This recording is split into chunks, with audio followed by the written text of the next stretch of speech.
Isaac Moutombo, j'aime bien t'appeler journaliste intelligent. Tina Beni, Tina Kolwezi, l'émission est suivie, en tout cas, félicitations. La qualité était, Yozali, sur un peuple. Au ministre soit armé, au ministre pas l'institution, il y a pays. Je vous dis la vérité. Même les lois à cause de la fandi, à ce moment le café, qui ne sache bien que le café on était après demain. Nauti ko sambe la nzambe, nauti église. Akoko c'est la mutuma kambote. La terre a valé le sang des présidents dans ce pays. Vous avez dilapidé le compte du trésor Bobini Simbongo et à l'État avec autant de légèreté. Et pas interpeller au pays. Il y a quand même preuve. Alors ça ne valait à rien de remplacer Joseph Kabila. Kabila est bâtonnier, c'est Batika Etimia. Comme il a 200 000, après moi j'acclame.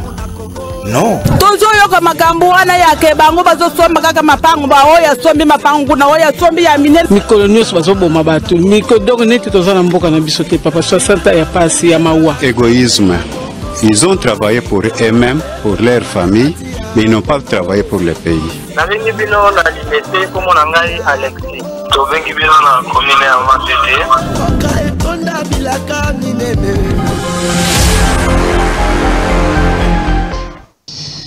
Voilà, mon collègue là, mon ami, nous allons dire émission devant les Congolais, de partout où vous nous suivez, très chers Congolais, que ce soit à Kinshasa, la capitale, à l'intérieur de notre pays, à Goma, les Congolais qui nous suivent à partir des Goma, ceux qui nous suivent à l'extérieur du pays, ceux qui posent chaque fois des questions, surtout la France, les États-Unis, la Grande-Bretagne, vous qui êtes là dehors et qui vous qui êtes vraiment intéressés à la situation du pays, Mbote Nabino est bienvenue à ces nouveaux numéros. Ces numéros devant les Congolais que nous intitulons Soutien au FARDC. Qu'est-ce qui se passe dans la République? Nous en parlons. Quelle est l'attitude à adopter? Que ce soit pour les politiques, la population, nos vaillants militaires, nos vaillants wazalendo, nous en parlons. Avec qui sur ces plateaux? C'est un habitué, vous l'aimez bien, ça fait quelques temps qu'il n'est pas passé. C'est d'ailleurs aujourd'hui, c'était hier, hein, son anniversaire. Joyeux anniversaire et bienvenue, président Chris Mukendi. Merci très cher Isaac.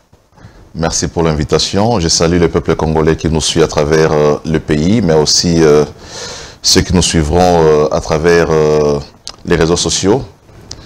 Nous sommes dans une période cruciale de notre histoire, une période très difficile qui demande à ce que chaque Congolais où il est en ce moment doit faire preuve de patriotisme pour témoigner notre solidarité et notre accompagnement à nos vaillants FARDC, mais aussi à nos populations aujourd'hui victimes de l'agression rwandaise dans la partie est de notre République. Déjà, commençons par vous les politiques, la classe politique congolaise, aujourd'hui, opposition, majorité, la société civile.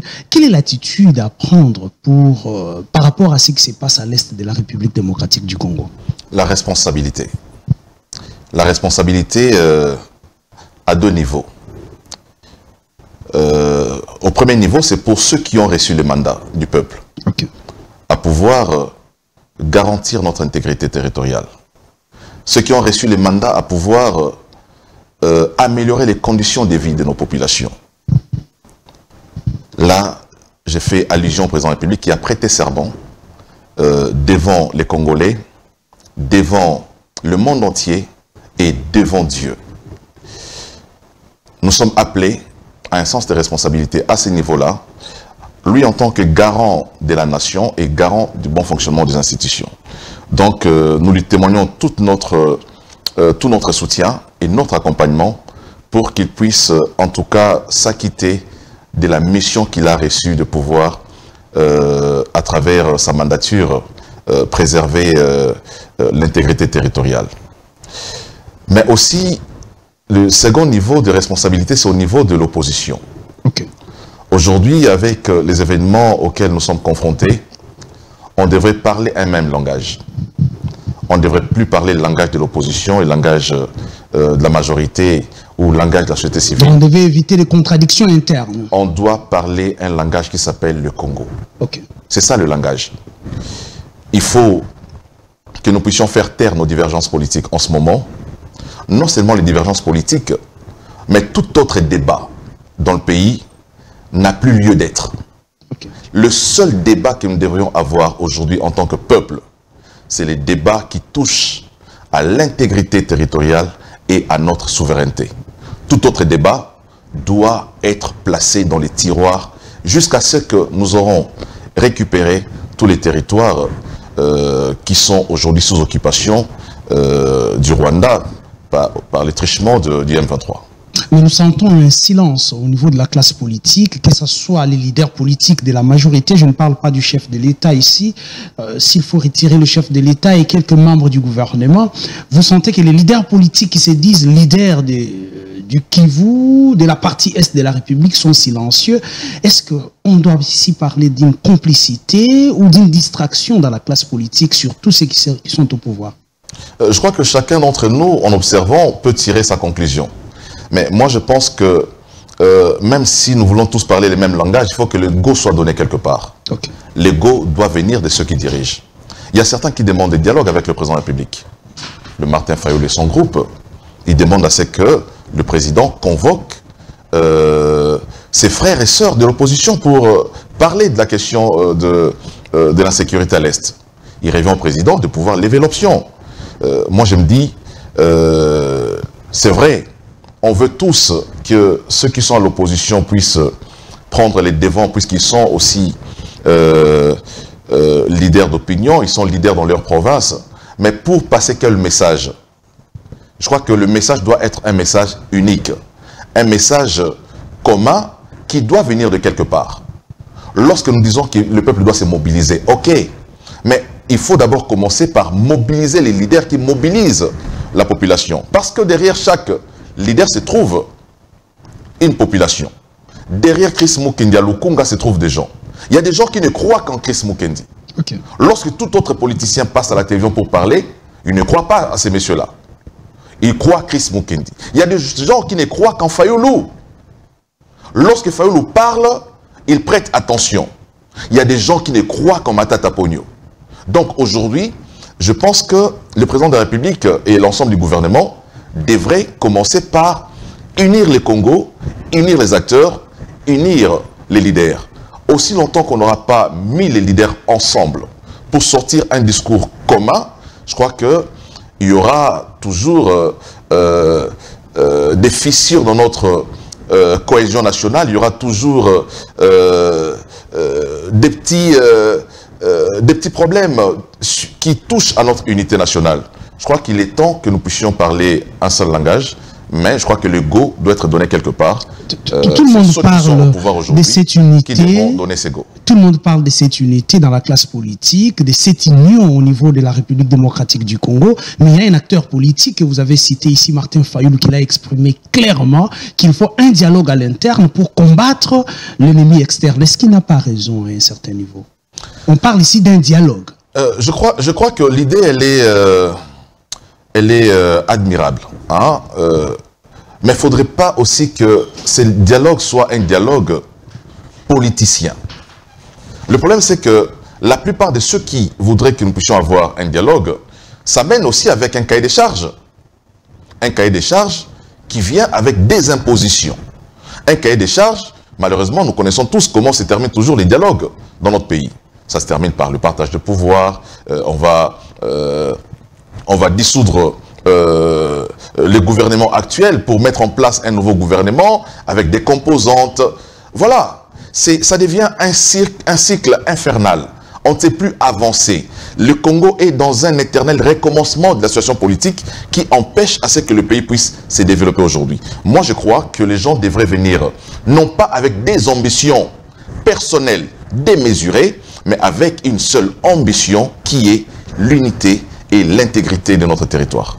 Très bien, vous avez suivi la population congolaise il y a 2 ou 3 jours qui était dans la rue, surtout à Kinshasa. Les gens pensaient que à Kinshasa, dans la partie ouest, nord et sud, on négligeait ce qui s'est passé à l'est de la République. Mais il y a eu des manifestations de manière spontanée, sans appel des acteurs politiques. Quelle était votre impression déjà? J'ai beaucoup aimé cette autodétermination du peuple congolais. Le peuple congolais a montré à la face du monde qu'il n'est pas aussi naïf que le pense la communauté internationale. Le peuple congolais a montré qu'il peut assumer son destin seul. La ministre des Affaires étrangères l'a souligné. Si rien de bon ne sort des Nations Unies, le peuple s'occupera de son destin. Donc, moi je crois, et ici je voudrais profiter de votre micro pour féliciter l'ensemble des populations qui étaient dans la rue, de manière spontanée, sans attendre l'appel de qui que ce soit, pour montrer son ras-le-bol.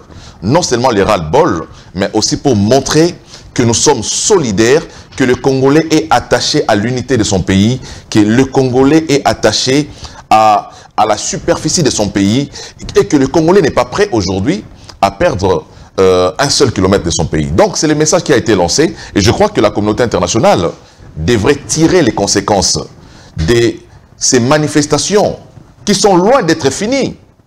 Je vois aujourd'hui des Congolais qui s'insurgent contre les gouverneurs de la ville de Kinshasa parce qu'il a décidé à ce que ces manifestations soient suspendues.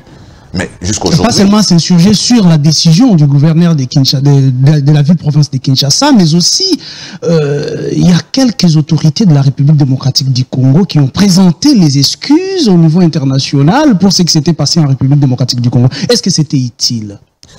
Vous savez, la diplomatie a ses principes. La diplomatie a ses règles. Je crois que sur le plan diplomatique, c'est important de pouvoir le faire. Mais aussi, c'est un message que la population a lancé. Il faut rappeler d'abord ici que les événements qui se sont passés dans la ville de Kinshasa, ce n'était pas programmé.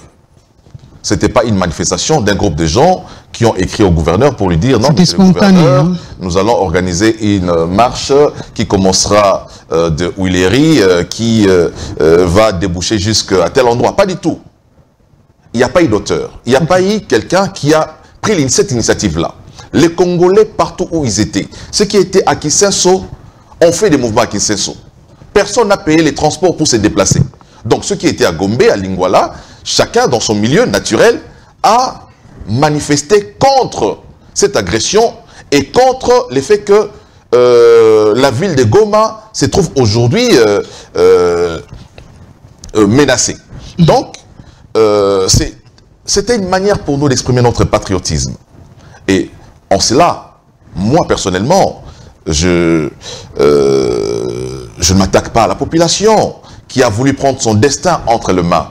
Quand on dit un peuple révolté, je pense qu'un peuple révolté perd aussi la raison. Tout ce qui lui importe, c'est de pouvoir retrouver son intégrité territoriale. Et puisque les ambassades qui sont ici représentées dans notre pays, les pays sont aussi cités. Ces pays apportent leur soutien au Rwanda alors que le Rwanda continue à tuer et à s'aimer la désolation à l'est de la République.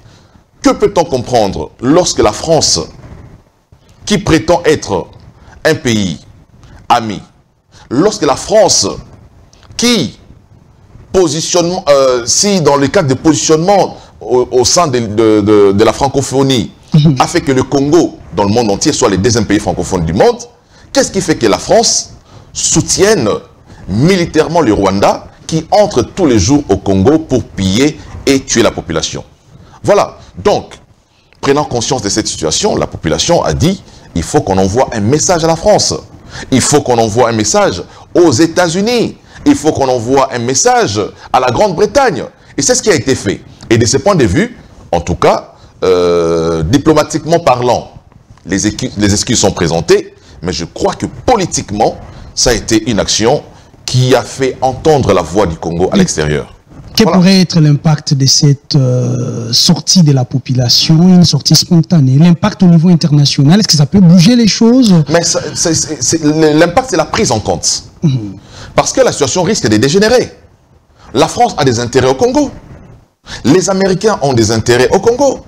Lorsqu'ils demandent aujourd'hui à leurs concitoyens de quitter Kinshasa, c'est quoi le message? Mais il faut qu'on puisse aussi faire la lecture de ce qui se passe dans le pays. C'est quoi le message qu'ils cherchent à nous faire passer? Ils demandent à leurs ressortissants de traverser pour Brazzaville. Donc, à un certain moment, les Congolais, on est tenus de prendre notre responsabilité en main. C'est notre destin, c'est notre histoire. Si nous ne faisons rien, nous deviendrons esclaves dans notre propre pays. Très bien, si nous ne faisons rien, nous deviendrons esclaves dans notre propre pays, disait Musée Laurent Désiré Kabila.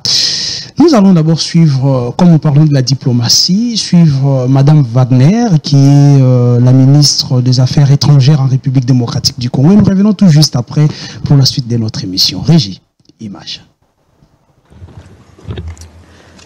Monsieur le Président, distingués membres du Conseil, permettez-moi au nom du gouvernement et du peuple de la République démocratique du Congo d'exprimer mes remerciements pour la convocation de cette seconde réunion en 48 heures sur la situation sécuritaire dans mon pays. Je tiens à saluer l'engagement de la présidence algérienne du Conseil, ainsi que les efforts constants de ceux qui, malgré les vents contraires, œuvrent sans relâche pour la paix et la sécurité internationale. Avant de poursuivre, permettez-moi de saluer le sacrifice ultime consenti au cours des dernières 48 heures par les soldats de la paix de la MONUSCO et de la SAMI-DRC en République démocratique du Congo. Je rends également hommage au courage et à la résilience des forces armées de la République démocratique du Congo, ainsi qu'à la mémoire des populations civiles congolaises victimes de l'assaut impitoyable du Rwanda. Nous, la République démocratique du Congo, reconnaissons également les pertes en vie humaine parmi les soldats rwandais au cours des affrontements, tandis que le Rwanda persiste obstinément à imposer son faux récit prétendant ne pas mener une guerre en République démocratique du Congo. Cette position coûte cher aux familles des centaines de soldats rwandais tombés dans cette guerre insensée. Même si leur propre pays refuse de les reconnaître, de leur rendre hommage ou d'accorder à leurs familles le droit de pleurer leurs pertes, nous, la République démocratique du Congo, savons combien la guerre dépasse toutes les frontières. Nous reconnaissons que la folie dans laquelle Kigali nous a entraînés fait des victimes partout. En ce qui concerne le mouvement de protestation observé ce matin dans la ville de Kinshasa, j'aimerais ici rassurer nos partenaires. Voilà, mesdames et messieurs, c'est Madame Wagner, ministre des Affaires étrangères en République démocratique du Congo. Monsieur Chris Mukendi, vous avez suivi la pertinence, la détermination de cette dame. Est-ce que vous vous êtes dit que la République démocratique du Congo manquait quand même, au niveau de sa diplomatie, une dame pareille, une personne pareille? Non, je crois que le Congo ne manque pas de ressources humaines. Seulement les contextes ne sont pas les mêmes. En ce moment, tout ministre des Affaires étrangères devait jouer ce rôle-là. Je crois que même c'était Lutundula à l'époque, en ce moment précis, mis dans les mêmes contextes, c'est les discours à tenir. Et je tiens ici à féliciter cette diplomatie de Madame Wagner, qui a montré qu'elle était un passionné de son pays et qu'elle a fidèlement exprimé le message du peuple congolais qui a été traduit aussi à travers des activités des rues. Donc moi je crois que, comme elle allait dire... Donc on peut se dire que la dame a été accompagnée par la rue, accompagnée par le peuple à travers ce qui s'était passé. Non, je crois que c'est l'âme du Congo qui a été aux Nations Unies. Okay. Elle est partie avec l'âme congolaise, l'esprit congolais, la mentalité congolaise, cet esprit de révolution, cet esprit de ras-le-bol. C'en est assez. 30 ans, c'est trop, ça doit finir. Donc, je crois que c'est cet esprit qui a animé Madame, et je tiens ici à la féliciter pour ces messages. Et je crois que c'est un message qui doit interpeller la communauté internationale. On a toujours dit, le chef de l'État l'a toujours dit, lorsque à chacune de ses sorties à l'étranger, il a toujours invité la communauté internationale à entrer par la porte. Okay. La porte du Congo a toujours été ouverte à la communauté internationale. Mais malheureusement, il y a ceux qui sont habitués à la rapine. Lorsque vous êtes un habitué de la rapine, vous préférez la fenêtre plutôt que d'entrer par la porte. Donc c'est un comportement qui est déjà attaché à cette communauté internationale, qui continue malheureusement à faire sous-traiter un pays, malheureusement, en sémant la mort, la désolation et la terreur dans un pays voisin. Donc, je crois que le discours de Madame, c'est un discours qui doit interpeller cette communauté internationale, et nous pensons que dans les jours à venir, des sanctions vont pouvoir tomber. Mais j'ai dit aussi une chose à l'endroit de notre gouvernement. Notre destin ne doit pas être suspendu à la volonté de la communauté internationale. Ah, ok. Une communauté internationale qui semble être hypocrite. Une communauté internationale complice des massacres de l'Est de la République. Ça, il faut le dire. Le Rwanda, je vais le dire ici, a une superficie de 26 332 km². Le Congo a une superficie de 2 345 410 km². Le Rwanda entre en République démocratique du Congo 89 fois. Le Rwanda a une population de 14 millions d'habitants. Kinshasa, à lui seul, a une population estimée à 17 millions d'habitants. Donc, rien que Kinshasa, seul, dépasse la population rwandaise du point de vue nombre. Démographie. Voilà. Prenons maintenant le Congo dans son ensemble. Plus de 102 millions de Congolais. Voilà les nombres. Sur le plan numérique déjà, ça veut dire que le Rwanda ne peut pas faire face au Congo. Sur le plan militaire, le Congo dispose de 166 000 hommes, éléments militaires, actifs. 166 000. Le Congo dispose de 31 000 réservistes. Le Congo dispose de 11 000 paramilitaires. Le Rwanda, son armée ne dépasse pas 35 000 éléments. D'où vient que le petit Rwanda, aujourd'hui, s'amuse à narguer les grands Congos?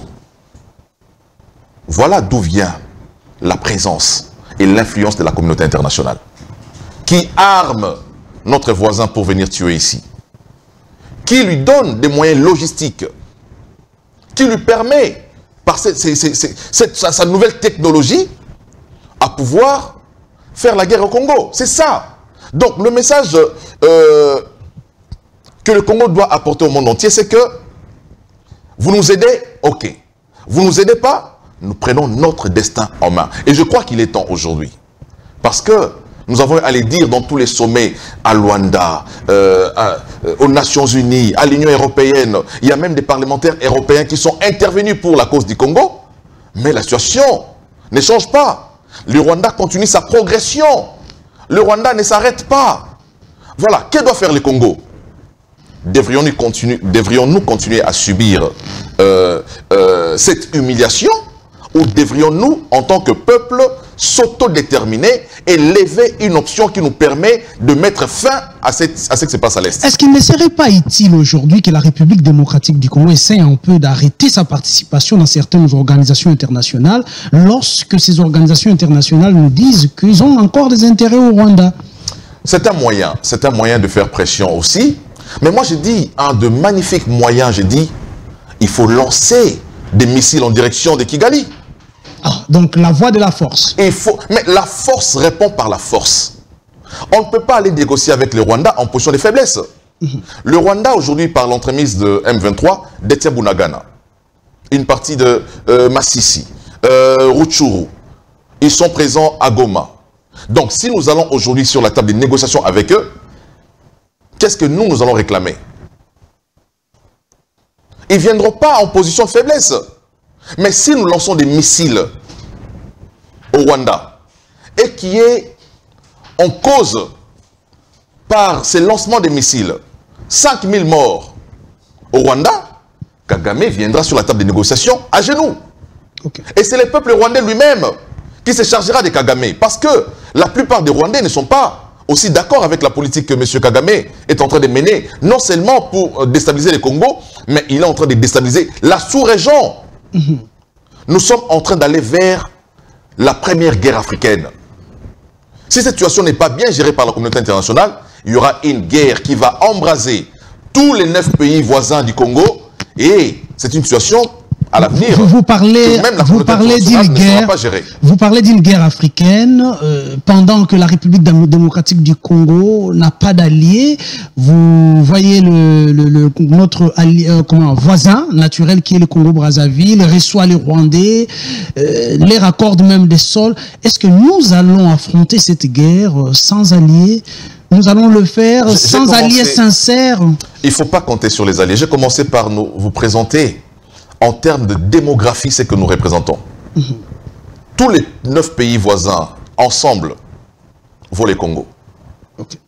Ça veut dire que nous avons cette capacité en termes de main-d'œuvre, en termes de ressources humaines, à pouvoir mettre fin. Vous savez, ici à Kinshasa, les Kinois ont arrêté les militaires rwandais sans armes. Main nue, à main nue, ici à Kinshasa, les Kinois ont mis la main sur des militaires rwandais. Voilà. Donc, la plus grande armée dans le monde entier, ce n'est pas cette armée qui détient toujours les armes. C'est d'abord le peuple. La détermination du peuple, cette autodétermination du peuple et son attachement à son sol. La différence entre nous et le Rwanda, c'est que nous sommes attachés à notre sol. Et que pour ce sol ici, les Congolais sont prêts à mourir. Au nom de leur liberté, au nom de notre souveraineté. Et pour le faire, il faudrait construire une opinion commune en République démocratique du Congo. Justement, c'est ce qu'il faut faire. Mais comment le faire? Qui doit initier? Qui doit être en avant-plan? C'est là où repose la responsabilité du chef de l'État. Comme j'ai dit, il faut qu'il ouvre sa ceinture, qu'il ouvre sa table de négociation pour écouter les points de vue des autres. Il faut qu'il écoute Fayoulou. Il faut qu'il écoute Sessanga. Il faut qu'il écoute Matata. Il faut qu'il écoute la jeunesse. Il faut qu'il écoute tous ces jeunes Congolais qui sont engagés dans cette bataille. Il faut qu'il ouvre la porte de son bureau pour écouter ce que pensent les Congolais. Et on va conjuguer, construire un discours commun. Aujourd'hui, M. Bossembe est en train de sanctionner les discours sur le plateau de télévision. Mais il faut qu'il nous dise quel est le discours que nous devons apporter. Parce qu'on n'arrêtera pas de mobiliser les peuples. On va continuer à mobiliser les peuples. Mais dites-nous, M. Bossembe, quel est le discours que nous devons tenir sur le plateau pour mobiliser la population? Donnez-nous un discours.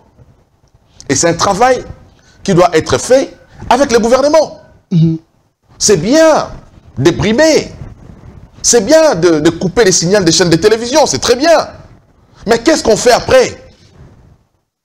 Est-ce que nous informons ou nous désinformons? Les Congolais doivent connaître la vraie information. Surtout face à cette guerre médiatique que nous impose le Rwanda. Justement, on veut bien avoir l'information qui vient du gouvernement. Très bien. De M. Mouyaya. Très bien. Mais quel est le langage que nous devrions tenir, nous leaders d'opinion, pour mobiliser les peuples? Nous leur disons quoi? C'est quoi le message à passer? Donc c'est un message qui doit être construit, un message qui est porté par l'ensemble des acteurs, journalistes, politiciens, opposants, société civile, les confessions religieuses. Les dimanches dans les églises, qu'est-ce qu'on prêche les dimanches à l'église? Lorsque nous réunissons des milliers de personnes devant les pasteurs, c'est là des tribunes où il faut faire passer le message. Les leaders religieux aussi ont une responsabilité. Justement, mais ils vont passer quel message? Le message viendra du gouvernement. Il faut leur donner les messages. Très bien, le message viendra du gouvernement, mais nous allons ici prendre le dernier message du chef de l'État à la nation et nous revenons tout juste après pour la suite de notre émission. Régie, image. Une riposte vigoureuse et coordonnée contre ces terroristes et leurs parrains est en cours. Nos vaillantes forces armées de la République démocratique du Congo, symboles de courage et de patriotisme, sont pleinement mobilisées, prêtes à défendre chaque centimètre de notre territoire. J'ai personnellement convoqué et présidé des réunions de crise avec une équipe restreinte du gouvernement, le haut commandement militaire ainsi qu'une réunion interinstitutionnelle afin d'évaluer les récents développements de la situation et de lever les options pour repousser les agresseurs et reconquérir chaque parcelle de notre territoire. À cet effet, j'ai nommé ce 28 janvier le général-major Évariste Somo Kakule au poste de gouverneur militaire du Nord Kivu pour renforcer la coordination des opérations militaires et restaurer l'autorité de l'État. Parallèlement, nous avons engagé d'importantes démarches diplomatiques, notamment au sein du Conseil de sécurité des Nations Unies, ainsi que dans le cadre du processus de paix de Luanda, auquel nous restons pleinement engagés malgré les obstacles. Nous privilégions la voie du dialogue, mais toujours avec lucidité, tout en restant fermement résolus à défendre notre territoire et notre souveraineté par tous les moyens. Voilà, c'était comme ça le président de la République, Félix Antoine Tshisekedi, qui s'exprimait ou qui parlait aux Congolais de partout où nous sommes, pas seulement ceux qui sont à Kinshasa ou en République démocratique du Congo, mais aussi les Congolais de la diaspora. Vous avez suivi le chef de l'État, M. Chris Mukendi, un président de la République très déterminé, qui s'est dit ne pas négocier avec les terroristes du M23. Qu'est-ce que ça vous a inspiré? La loyauté. Ne pas négocier avec le M23, c'est une expression de loyauté. Parce que nul n'est sans ignorer les revendications de ce mouvement. Qu'est-ce qu'ils veulent? Ils veulent l'administration de notre territoire. C'est clair. J'ai eu à dire ici une fois que le M23 n'existait pas. Et que le M23 est une création du Rwanda. Ok. Donc, si les M23 n'existent pas, ça veut dire que toutes les revendications que le M23 apporte sur la table des négociations sont des revendications du Rwanda qui veut contrôler, dicter de quelque part. Qui veut dicter de quelque part, qui veut... Il utilise quelques marionnettes congolais qui ont trahi la nation, qui ont vendu leur âme au diable. Ce sont ces Congolais-là qui se présentent comme, en tout cas, ils se représentent comme des déçus du régime, ils se représentent comme des frustrés du régime, alors qu'en réalité, nous n'en sommes pas là. Donc, le chef de l'État, par son attitude, moi j'encourage à ne pas négocier avec les M23, mais plutôt à parler avec le Rwanda sur les plans diplomatiques. Mais aussi, ces négociations ne nous empêchent pas de pouvoir mener d'autres actions. Ok. Je suis parfois frappé par notre inaction. On a connu beaucoup de discours ici, mais je crois qu'il est temps que nous puissions mettre fin à tous ces beaux discours. C'est beau ces discours. Moi, je soutiens les chefs de l'État. Moi, je l'accompagne, je l'ai toujours accompagné. Mais je crois que le temps est arrivé de passer à l'acte. Okay. On a beaucoup parlé, on a beaucoup menacé, on a beaucoup intimidé. Et le Rwanda n'est pas intimidé par toutes ces paroles. Ah, okay. Le Rwanda n'arrête pas de progresser parce que le chef de l'État a parlé. Le Rwanda a un objectif. Nous devrions aussi avoir notre objectif. Et c'est quoi cet objectif qu'il faudrait avoir? D'abord, garantir l'intégrité territoriale. Le chef de l'État a prêté serment. Il a prêté serment sur la Constitution de préserver, de protéger l'intégrité territoriale. Et il est devant ses responsabilités. Nous, le peuple, nous sommes avec lui. Nous l'accompagnons. Mais c'est lui le commandant suprême. Okay. Chris Mukendi ne passera pas devant les chefs de l'État. Vous voyez, il y a des Quinois ici qui prennent des initiatives, mais ils sont arrêtés par les gouverneurs. Donc ça veut dire que nous pouvons beau allumer la flamme du patriotisme, notre esprit révolutionnaire, mais si ceux qui sont au-dessus de nous décident le contraire, rien ne sera fait. Nous sommes là pour accompagner. Le chef de l'État en tant que notre commandant suprême, il lève une option, nous sommes avec lui. Une option courageuse, pas une option attentiste. Ok, nous ne sommes plus au moment pas une option attentiste, une option de l'action. Okay. On doit passer de l'attente à l'action. La communauté internationale ne va pas nous respecter si cette communauté internationale sait que nous attendons tout de lui. Les Nations Unies ne vont pas nous respecter. Parce que ils disent, c'est vrai, c'est moi qui envoie Rwanda frapper le Congo, mais le Congo vient encore vers moi pour dire, regardez ce que fait le Rwanda. Nous allons commander chez les bourreaux. Non mais, justement. Hein? Très bien. Donc, il faut une autodétermination, mais qui doit commencer au sommet. Très bien. L'action, c'est le maître mot de votre discours. Le président de la République demande à tous les Congolais de soutenir ceux qui sont au front. Ceux qui sont d'ailleurs la machine de l'action à l'est de la République, le FRDC et le Wazalendo. Comment les Congolais, nous Congolais, pouvons-nous soutenir le FRDC? Le premier soutien, c'est le soutien du gouvernement. Okay. Donner au FARDC tous les moyens nécessaires. En termes de motivation, en termes d'équipement. Voilà. Est-ce que les militaires qui sont au front sont très bien payés? C'est la première question qu'il faut se poser. Un militaire qui apprend qu'à Kinshasa, il y a des ministres qui détournent des millions de dollars. Il y a des ministres qui détournent l'argent qui devait servir au forage. L'argent qui devait servir aux lampadaires. Les ministres détournent. Et personne n'est mis en prison. Et les militaires, je ne sais combien ils gagnent aujourd'hui, qui au front. C'est un élément démotivateur. Lorsque nous n'arrêtons pas les détourneurs, les voleurs, pour les mettre à la prison, nous démobilisons déjà les FARDC. Le gouvernement et les chefs de l'État s'y mettent déjà pour changer la vie des militaires. Je suis en train de dire le vrai soutien. Je parle du soutien. Okay. Ça, c'est un soutien moral. Arrêter les détourneurs, les mettre en prison, c'est un soutien moral déjà au FARDC. Mais il y a un soutien financier dont j'ai parlé ici. En termes d'équipement. Ils ont quel équipement? Est-ce que l'équipement de nos FARDC sont des équipements adaptés pour la guerre? Est-ce qu'ils sont suffisamment motivés? Est-ce qu'ils mangent quand ils font la guerre?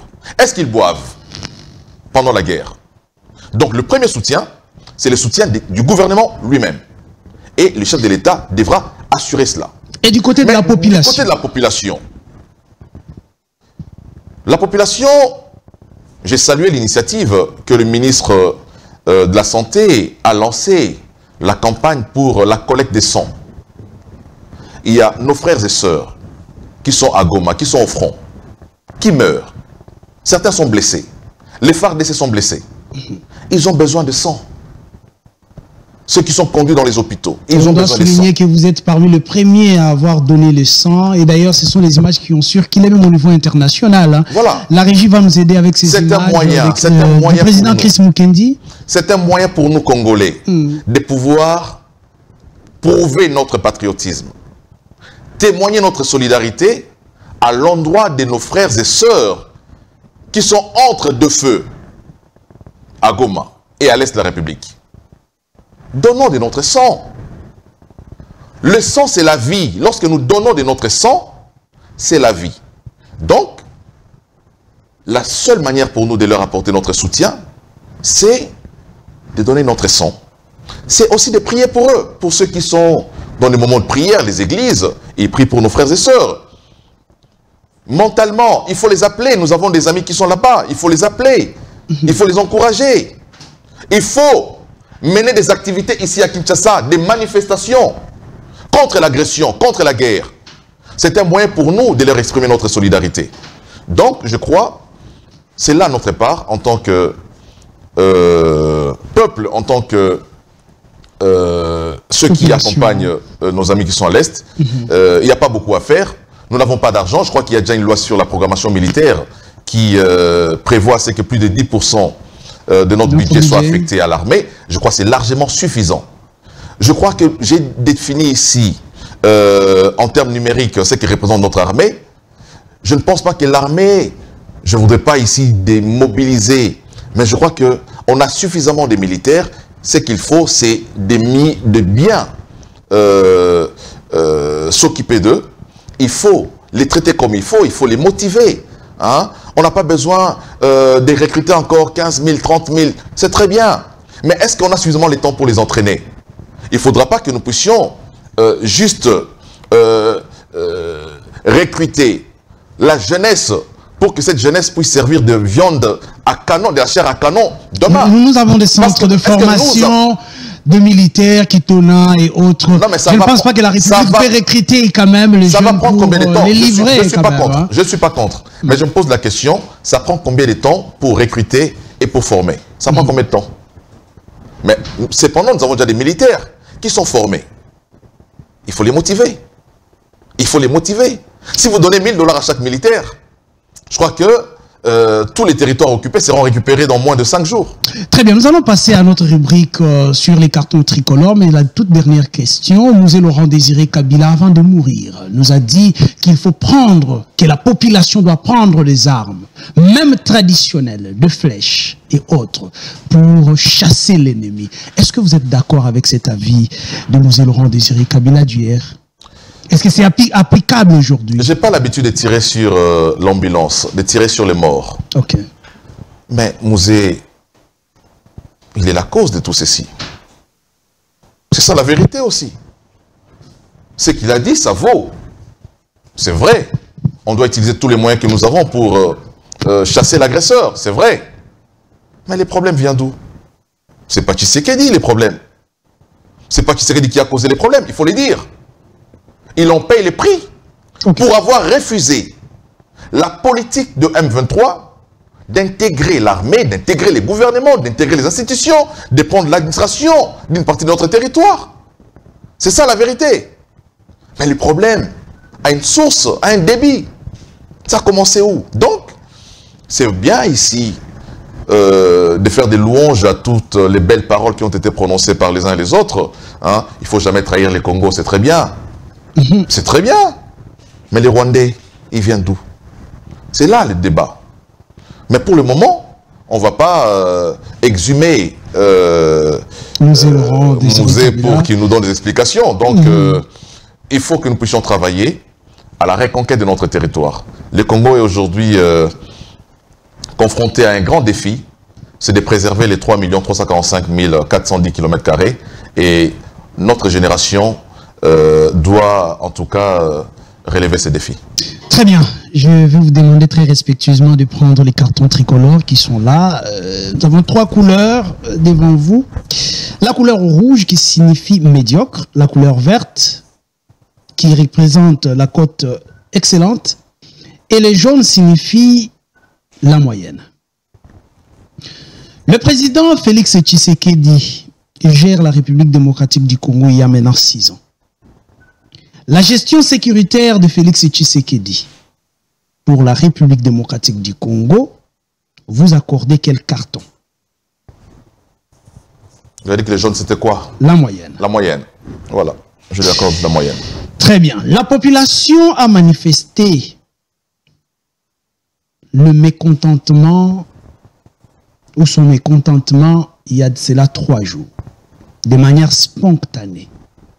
Ces messages passés par la population congolaise un peu partout en République démocratique du Congo, vous accordez quel carton? Le vert. Pourquoi le vert? Excellent. Le peuple a été très excellent. La diplomatie... Même si nous réprouvons les actes de vandalisme, parce qu'ils ont débordé. Il y a eu des débordements, mais pour une activité qui n'était pas prévue, qui a commencé de manière spontanée, ça ne pouvait pas manquer. Voilà. Nous réprouvons cela, nous demandons pour qu'à la prochaine fois, que la population ne puisse pas s'attaquer à tout ce qui est dans le pays comme investissement, parce qu'ils mettent déjà leurs frères au chômage. Ceux qui ont connu les pillages de 91-92 en savent quelque chose. Notre économie aujourd'hui continue à en souffrir. Donc, je crois qu'il faut éviter d'attaquer les commerces et éviter d'attaquer les entreprises. Donc, prochainement, s'il y a des manifestations, ce sont des actes pour lesquels il faut vraiment s'abstenir. Très bien. Vous avez responsabilisé aussi nos pasteurs, ceux qui nous dirigent spirituellement. Leur manière de se comporter pendant ces moments où la République démocratique du Congo est agressée. Vous accordez quel carton? Anunganganzambe, comme on les appelle en lingala. Rouge, c'est médiocre. Ouais. Voilà. Pourquoi? Médiocre. Pourquoi les rouges? Parce qu'ils sont beaucoup plus tournés vers les offrandes que la patrie. La communication, le journalisme en République démocratique du Congo, ce que nous passons comme message Les journalistes, certains relayent même le message de l'ennemi. Mais d'une manière générale, vous accordez quel carton? De manière générale, j'accorde les jaunes. Les jaunes. Et nous terminons avec la diplomatie en République démocratique du Congo. Vous avez loué ici la pertinence de Madame Wagner. Le niveau de la diplomatie en République démocratique du Congo aujourd'hui par rapport à la guerre qui se passe à l'est de la République démocratique du Congo, vous accordez quel carton? Excellent. Excellent. Monsieur Chris Mukendi, merci de votre présence sur notre plateau. S'il faut lancer un message en lingala, vous regardez votre caméra qui est là, un message en lingala à tous les Congolais, à tous nos FRDC et aux Wazalendo qui combattent à l'est de la République. Qu'est-ce que vous leur dites? Ndeko Chris Mukendi, président et parti politique écolo. Nabandeko nyoso oyo ya Congo. Tolobaka yango ke tolingi mboka na biso, toza ba patriote, mengonga ekoki poto lakisa ya solo so tozali ba patriote, toza ba patriote te. Tokolakisa yango na lolenge nini? Mboka eza na etumba. Bandeko na biso ya est bazali kokufa. Mingi bazwi masasi bazali ya kozoka. Makolo ekatani. Maboko ekatani. Baza na posa ya makila. Campagne et bandit na palais du peuple pour que topesa makila na biso esunga bandeko po babika. Je pense que toza na mbongo ya kopesa population wana te. Toza na mbongo te bileta musu biloko ya kolia kotindela bandeko wana te. Mais tozali na o ezali ya motuya o moto na moto ko bimisa na kati ya nzoto na ya pesa ezali makila pona ko sauver bomo ya bandeko bazali na est. Na sengi na bakinwa nyoso boleka na palais du peuple. Topesa makila na biso. Ngai moko na parti politique na ngai mobimba. À partir de la semaine prochaine, je pense lundi, na kosenga na ba 4 réunions sur la partie. Tokene na palais du peuple na lisanga, tokene kopesa makila pona kolakisa attachement na biso na mboka, pe bolingo na biso, pe solidarité na bandeko o est.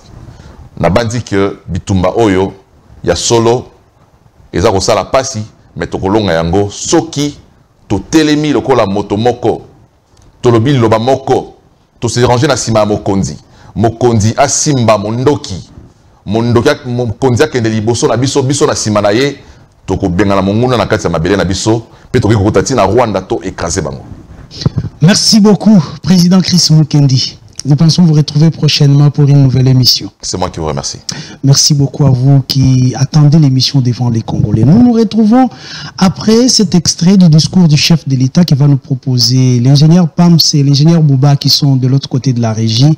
Le temps pour nous d'accompagner le président Chris Mukendi. On se retrouve tout juste après. Une riposte vigoureuse et coordonnée contre ces terroristes et leurs parrains est en cours. Nos vaillantes forces armées de la République